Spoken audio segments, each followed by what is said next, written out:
assunto. Antes a gente vai ouvir o Abel Ferreira, que após a vitória no Clássico contra o Santos, falou sobre o jogo, sobre a expulsão dele e sobre tudo isso que a gente está falando aqui, a briga pelo título.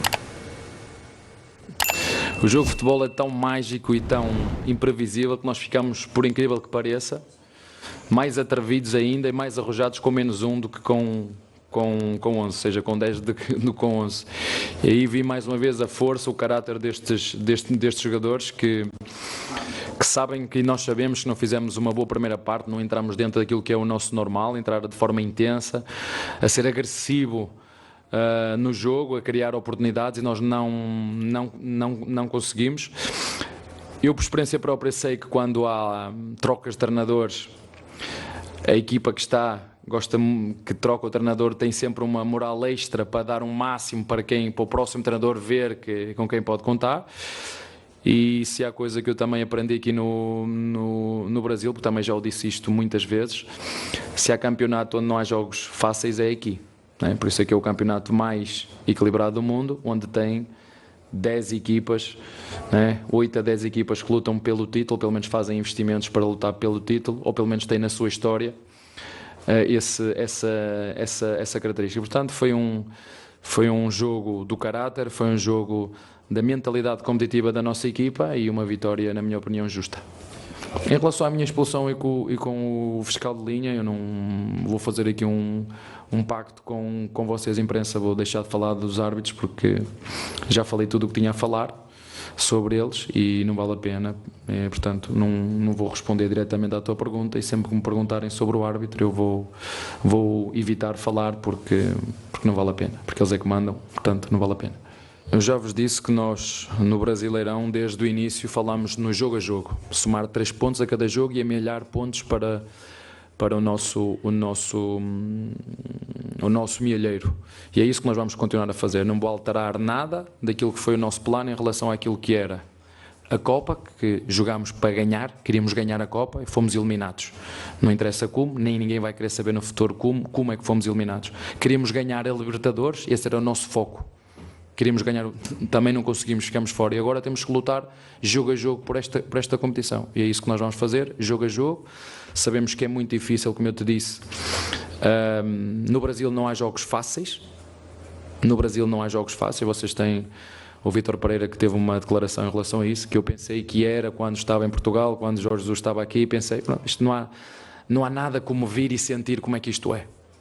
Não há nada como vir e sentir a pressão que é ter que ganhar sempre, da média dos treinadores aqui ser 3 meses, está sempre a trocar, vir para aqui e perceber como é duro e difícil triunfar neste campeonato.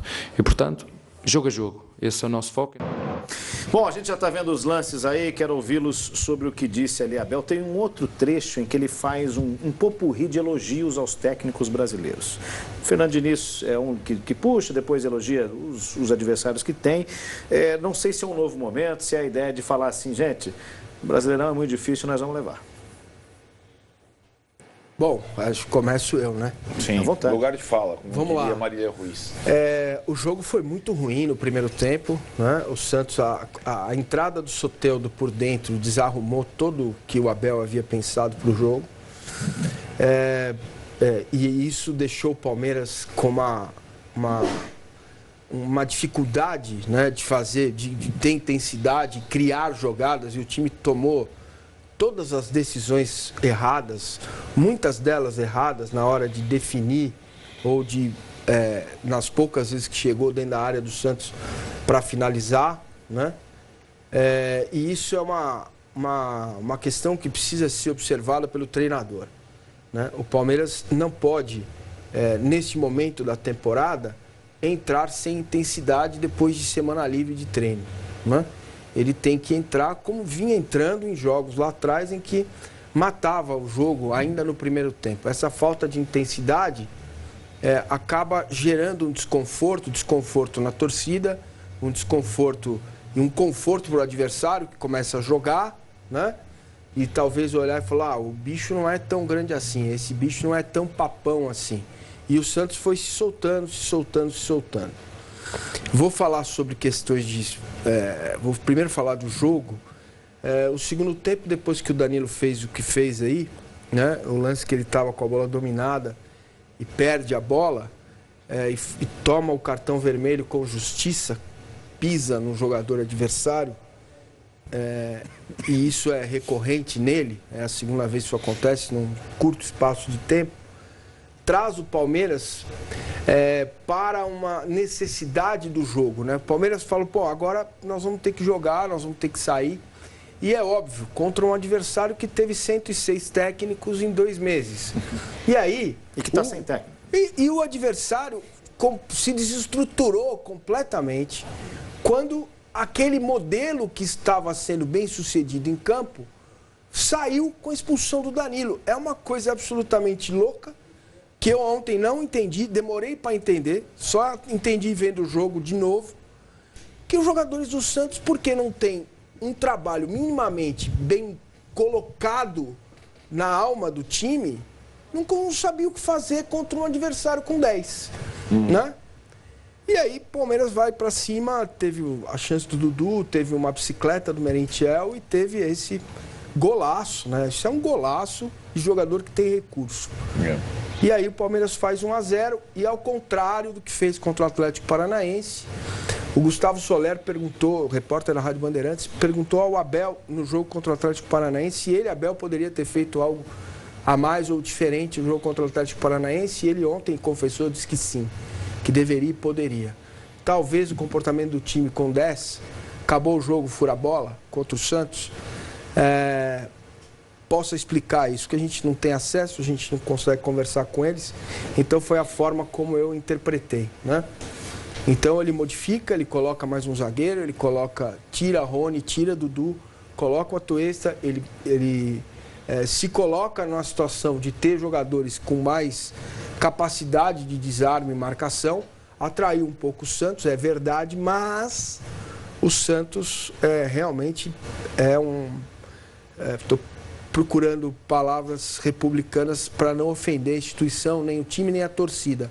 Mas é um arremedo de time, né? É um time muito mal organizado, é um time muito mal colocado em campo e bem colocado ontem pelo Orlando, né? Acho que ele fez essa mudança tática, ele impediu os lados do Palmeiras de jogar e conseguiu, com o Soteldo por dentro, desorganizar o Palmeiras. Bom, sobre o jogo era isso que eu queria falar, esse é o ponto.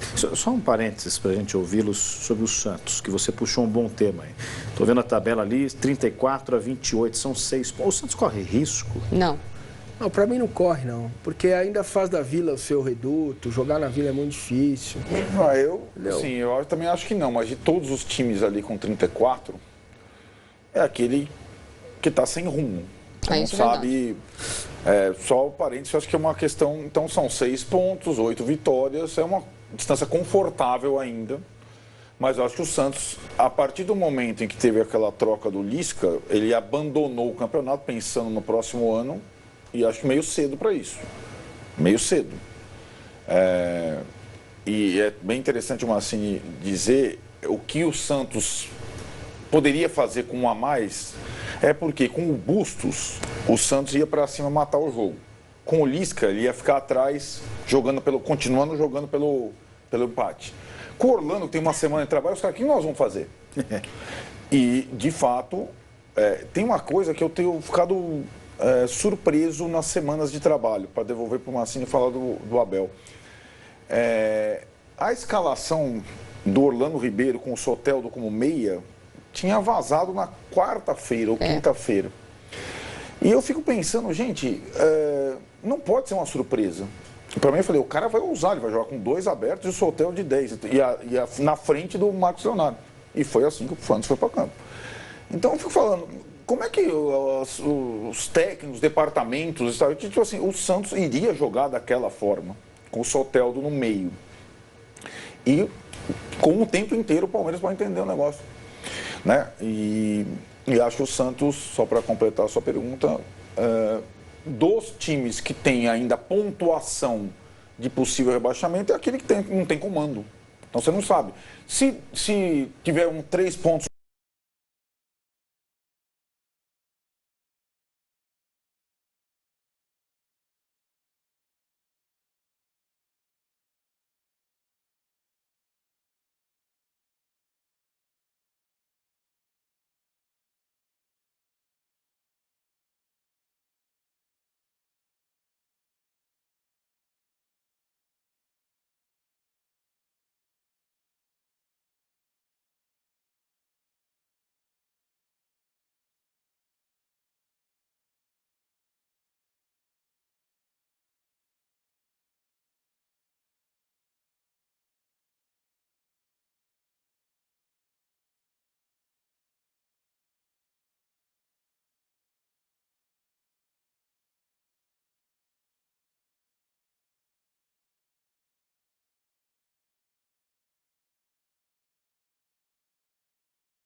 elenco, não sei mais o que pode servir. Acho que além da baliza zero, além do trabalho excelente que ele faz, o trabalho tático, o trabalho técnico, o crescimento de jogadores que estavam lá largados, enfim, né? Ele precisa resolver essa questão de um time que tem uma força mental, mas precisa de um jogador ser expulso para jogar bola. Isso não tem senso. Isso não é do senso, né? E ele precisa parar de ter esse comportamento inacreditável fora de campo, entendeu? Há um limite, todos contra como é que é? Todos contra nós. E o todos somos tudo e todos. Ele tem limite, né? A ponto de ter que colocar a expressão dele, cabeça fria, coração quente, praticamente na lata do lixo. Exato. E isso não tem a ver com erros que foram cometidos contra o Palmeiras. E foram. Estão aí. Foram cometidos, sim. Mas ele precisa entender que esse comportamento dele faz mal. Primeiro, para ele. Segundo, para o time. E terceiro, para a instituição. E ponto final. Não adianta ficar 50 jogos. Ele ficou quase 50 jogos sem tomar cartão ou sem ser expulso. Melhorou. Tinha melhorado. Mas o comportamento dele não gera isso. O Palmeiras precisa dele. O Palmeiras é um time coletivo. Precisa do seu comandante no banco de reservas e não vai ter. Essas expulsões, acho que ninguém discute. As quatro citadas, né? Citadas aí, Atlético Mineiro, Atlético Paranaense e ontem. Nenhuma delas que a gente possa dizer assim, ó, o Palmeiras foi prejudicado. Não. Você acha que isso é reflexo desse ambiente que o Abel, pilhadamente, nós contra eles é a frase, o Raí me lembra aqui, cria, não? Não, é contra tudo e contra todos. Essa é a frase correta que o palmeirense usa. As expulsões não, mas a não falta do Fernandinho, para mim é falta aquilo. O cara pisa no pé do Rony. Mas não é essa a discussão. Entendeu? Porque se a gente for pegar a lupa, vai ter para um, para outro, vai ter os dois pés do Marcos Rocha. Mas existe uma constante, não é essa a né? questão, entendeu? Que afeta o Palmeiras. Então, exato. A questão vai além dessa discussão. Tá? Colocar a VAR na mão de árbitro brasileiro é como me dar uma Ferrari. Eu não entro na Ferrari. Se eu entrar, eu vou sair, vou atropelar todo mundo. Meu carro tá cheio de band-aid aí.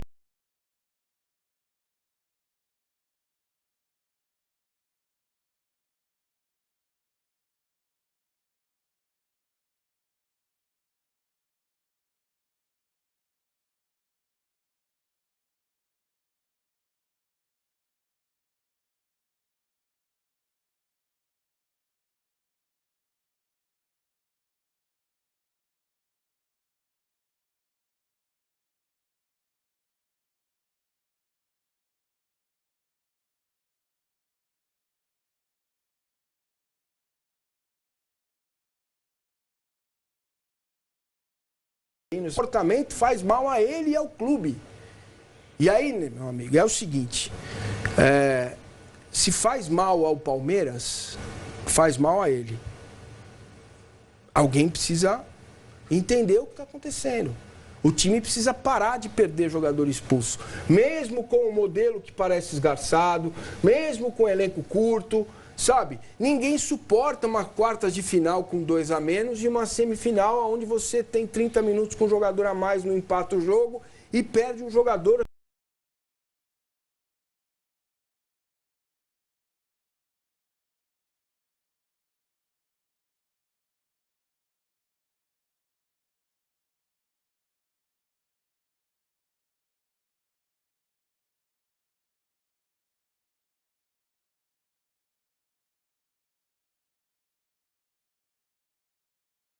Revelou também na coletiva que ele prefere as críticas aos elogios, que ele fica mais assim. Então espero que essa crítica chegue a ele, porque não é possível esse tipo de comportamento.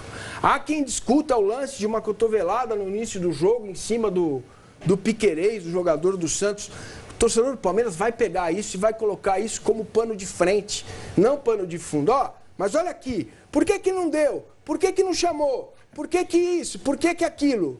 Né? Ok, mas se você não souber lidar com isso, você se prejudica o time em campo e prejudica o clube. É o que eu penso a respeito desse comportamento do Abel, né?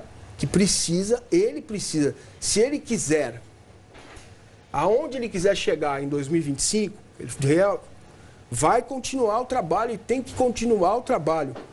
Aonde ele quiser chegar em 2025, ele vai precisar compreender que esse comportamento afasta dele do Palmeiras, ainda mais aqui no Brasil, com o corporativismo latente que existe em todos os setores, todos, não é só na arbitragem, né?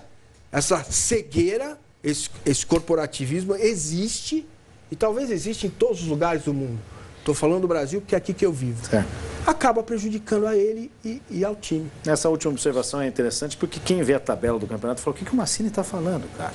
Né? Mas é sobre futuro, é sobre comportamento do Abel, pessoa, gestão de clube, que ele próprio, Massini, aqui mesmo nessa tribuna, já falou várias vezes, né? Em comparação com os rivais, enfim. Marília tá, eu conheço o olhar dela, ela está querendo falar ali, foi anotando mentalmente, mas antes, o Nardo também quer, está aqui na hashtag G4 Band Esporte, falou assim, esse âncora não lê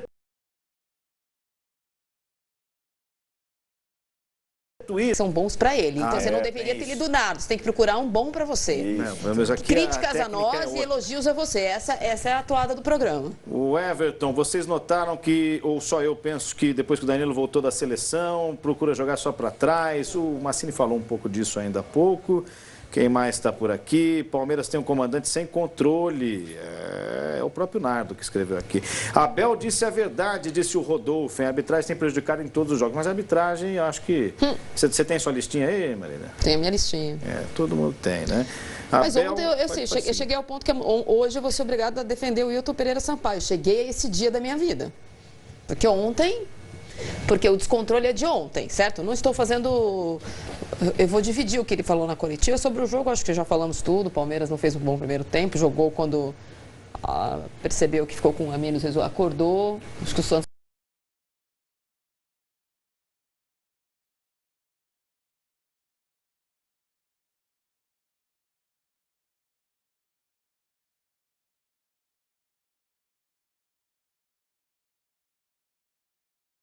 Parecia a crônica da morte anunciada. Sobre o Abel, que tem uma dificuldade, a mesma facilidade que ele tem para fazer muito bem feito o trabalho dele, ele tem uma dificuldade enorme em fazer autocrítica. Então, se ele não quer mais falar sobre arbitragem, a gente também não deve mais falar sobre o comportamento dele. Os dois são tão ruins quanto. Porque ontem ele devia pedir desculpa. E não falar que o problema foi a arbitragem. Acha aí um problema da arbitragem. Ele está tão descontrolado com bandeirinha. Acha aí uma linha que não foi traçada para ele estar tão descontrolado com bandeirinha ontem. Acha um problema no jogo de ontem, gente. Não tem explicação. Pode ser a somatória, pode ser a grande estresse que ele está, às vésperas de ganhar um título que ele nunca ganhou, pode ser várias coisas, mas na arbitragem do péssimo, olha só, do péssimo Wilton Pereira Sampaio, de quem eu não gosto, ontem não dá. Sobre o Danilo, eu não gosto do que ele fez ontem. Eu não sou curadora de torcida. O Danilo voltou da seleção dia 11 de junho. Nós estamos no dia 19 de setembro. Desde que ele voltou da seleção, estando disponível, ele foi titular em todos os jogos. Ontem fez mal para ele ir para a seleção? Ontem? Ou estaria fazendo mal não ir mais para a seleção? Ele voltou da seleção brasileira dia 11 de junho. Ele fez todos os jogos que ele podia como titular, ele só não jogou os que ele não podia. Ele jogou mata-mata contra o São Paulo, ele jogou mata-mata, todos que ele podia, ele jogou. Ontem fez mal para ele ir para a seleção? Gente, com todo respeito, a inabilidade que ele tem para falar algumas coisas, ele tem na subjetividade de outras. Todo mundo é contra a data FIFA, né? Aí nas vésperas de uma data FIFA foi a seleção brasileira que estragou o Danilo? Ah, desculpa, não dá. Se ele não estava, se fez mal para ele, por que ele foi? O menino foi um bom substituto. Ninguém ficou, tá todo mundo defendendo que o menino seja titular do Palmeiras. Por que ele não pôs? Por que ontem, quando ele foi expulso de novo, o problema é a seleção brasileira? Ah, desculpa, não dá. Eu vou me abster, já que ele vai se abster de falar de seleção brasileira, eu vou me abster de ontem ele ter colocado que o problema do Danilo foi a seleção brasileira, da qual ele voltou no dia 11 de junho. Olha aí a entrada. Ontem foi dia 18 de setembro. Se ele ficou tão bravo que o Danilo fez isso contra o Atlético Paranaense, o que ele estava fazendo em campo ontem? Ou nos jogos que ele pôde jogar. Não tem cabimento essa crítica. Ele pode fazer essa crítica para o Danilo. Ele pode falar, Danilo, acho que você não voltou bem. Mas ontem, ele não estava atravessando uma fase boa, eu era contra ele a seleção brasileira. 3 meses depois? 3 meses depois, e nesses 3 meses ele foi titular. Nunca ele falou assim, fica uma semana fora, o menino vai jogar. O menino nunca, apesar de eu achar que, do ponto de vista... Eu falei aqui no jogo contra o Atlético Paranaense, falei, olha, do ponto de vista defensivo, talvez ele entregue um pouco menos, mas ele foi bem contra o Atlético Paranaense no Paraná. Se tem alguém que chutou uma bola no gol lá, foi o Gabriel Menino. Se tem alguém que deu um passinho na frente e tentou arriscar um chute no segundo tempo, foi o Gabriel Menino. No segundo jogo, quando ele podia jogar, ele voltou com quem? Sabe? Desculpa, quando acabou a suspensão do Danilo, quem voltou a ser titular? Ele ou o menino? Aí ontem o problema foi a seleção brasileira em junho? Ou ele explica isso direito? Olha, ele está sentindo a convocação da sexta-feira, ou ele está sentindo que ele ia para a Copa do Mundo e não foi. Desculpa, essa declaração para mim de ontem foi muito ruim. Perguntaram a ele. O Danilo, depois que voltou da seleção, não jogou mais. Mas não é ruim. Não jogou bem. Não jogou bem. O que não invalida o seu comentário. Não. Ele entra. Não, ele não partiu dele, desculpa, mas outras vezes foram perguntadas sobre o Danilo e ontem ele resolveu lembrar que há 3 meses que ele não joga bem. Sim. Então é responsabilidade dele colocar um jogador que não está jogando bem em campo. Entendeu? Isso acontece, né, Arnaldo? Do cara ser convocado, muitas vezes. Né, de repente baixou e ele não se encontrou mais. É regra. É regra, não é quase exceção, regra. né? Quase todos os jogadores que passam eventualmente pela seleção, ainda mais um jovem, né, pelo convívio todo. Seleção é um negócio muito complexo, né? A gente não é um ambiente simples. Lá o cara vai conviver com o Neymar sendo novato, o mundo, o deslumbramento, empresários, tal, isso é comum. Acho que o Danilo... Aliás, é o esperado. É o esperado. Na primeira convocação é o esperado. Eu acho que o Danilo também foi utilizado outras vezes por conta também da escassez de jogadores do Palmeiras na posição, né? Então tem essa situação. O que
importante.